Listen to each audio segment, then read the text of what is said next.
Thank you, Deputy Speaker. I would like to just reiterate the issue that has come out of the Robo-Debt Royal Commission that is being ignored here.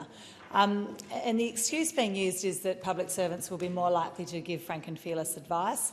In the Robo-Debt Royal Commission, one of the findings was, one of the quotes there from Commissioner Holmes was that nothing I have seen in ministerial briefs or materials put to Cabinet suggests any tendency to give full and frank advice that might be impaired by the possibility of disclosure.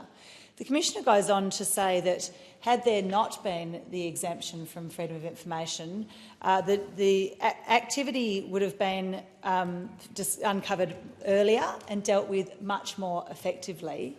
And the Commissioner says that raises the real question of whether the protection of Cabinet documents as a class from disclosure ought to be maintained, or whether, when access is sought, disclosure should be given unless there is a specific public interest in maintaining its confidentiality.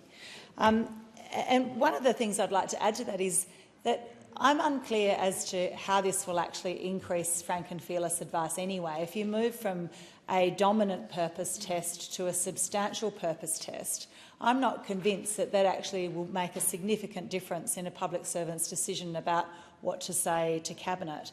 And many experts would say frank and fearless advice is far more likely to be protected by protecting the tenure of those public servants and ensuring that they are able to speak up without fear of their jobs, than just to avoid the fear that someone might find out what they've said. In fact, they might actually feel more comfortable if they know that they can give advice and ultimately it may be one or two inquiries down the track, that advice will become known and the public will know that they did their best. So I will be supporting this amendment. I think the expansion of Cabinet exemptions is absolutely heading in the wrong direction. We need greater transparency. The way to rebuild trust in government is for people to understand what decisions government's making and why they are making them.